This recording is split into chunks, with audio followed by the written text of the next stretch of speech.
Lutong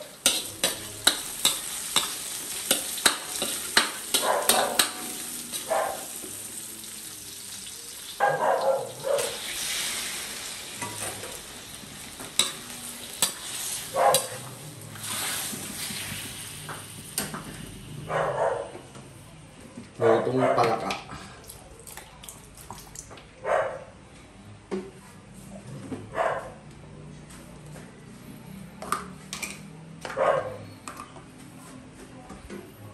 Yan. So, lutong palaka to ha. Then, maglalagay tayo paminta. So, nag-isa lang tayo ito kanina ng luya, sibuyas, bawang. Plus, nilagyan natin yung manok, nilagyan natin ng patis. Then, maglalagay tayo ngayon ng paminta.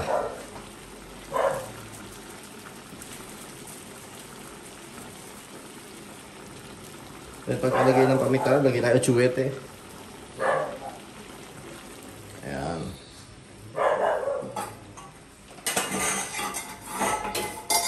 Papaluin natin yan. Yung atsuwete naman, ano yan, pampakulay. Kaya pakuluan muna natin to. At syempre maglalagay na rin tayo ng kamyas. Ito, importante yung sahog ng lutong palaka. So kung yung talagang lutong palaka, ang sahog talaga nun, yung pinakakarne nun, syempre palaka. Pero dahil hindi tayo kumakain ng ganun, so ito, version natin manok. So marami nang gumagawa ng ganito. So ayan. So dapat ang gagawin nyo nga pala, igisa nyo yung, yung kamyas. Pero yung ginawa ko, hindi ko na ginisa yung kamyas, hinado ko na lang dito. Kasi kakalagay pa lang naman natin ng manok, kaya pwede yung ganyan.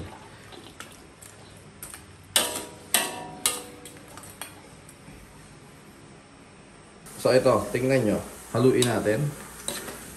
So mahinang apoy lang yung ginagamit natin ha. Ayan. So luto na rin yung manok. Pero mas lulutuin pa natin yan. Then maglalagay tayo ng more chicken, isang piraso para mas lalong maging malasa yung ating manok. Ayan, kumbaga lalong maging chicken na chicken yung lasa ng ating lutong palaka. Ano diba? Sa gulay, hindi natin pwedeng pagsabay-sabayin yan. Uunahin natin ilagay itong sigarilyas. Kasi ito yung medyo pinakamatigas sa lahat. Pinakamaanong maluto. Yan, hahaluin na natin yan. Then hahayaan ulit natin ito na makuluan hanggang sa medyo ma-half cook itong sigarilyas. Pag na-half cook na siya, lalagay na natin yung ibang gulay.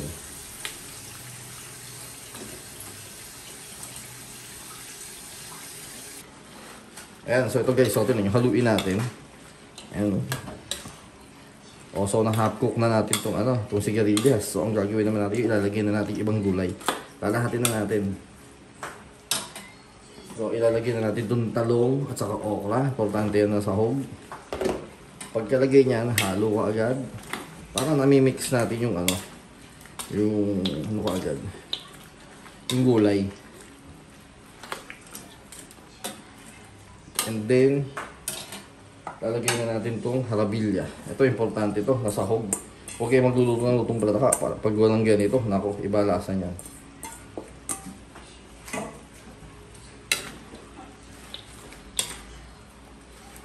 Dapat nga may kamote pa to eh. So hindi na lang kami nakapaglagay ng kamote. Pero okay na yung ganyan. Ayun. So yung harabilya nga pala hinihiwa ng maliliit na katulad ng ganito. Ayan, maliliit. Solid yan.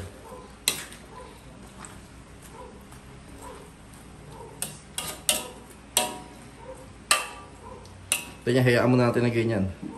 Then maglalagay tayo mamaya ng peanut butter. So ito guys haluin natin. Amoy ko na yung kamyas. Ang ganda ng luto natin ito, grabe. Ngayon lang ulit kami nagluto nito. Sarap yan. Isa yan sa paborito kong ulam.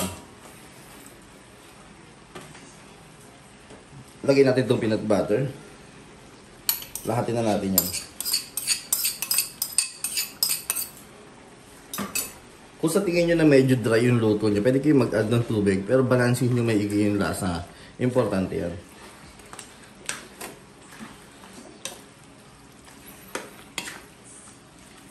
Sikat to dito ang luto dito sa amin dito sa Cavite. Lalo na dito sa Imus. Sikat na sikat ang lutong palaka.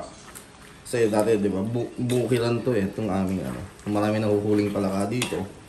So, ganito yung luto ng mga matanda na ginagawa nila. Classic yan, kumbaga. Parang sabihin natin parang kapantay na yan ng mga adobo. Solid. So, ayan, pakuluan pa natin to.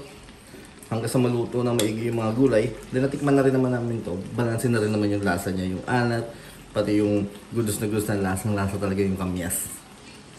So ito, guys, luto na, oh. Lutong palaka. Ayan. Isa sa sikat na lutuin sa Cavite.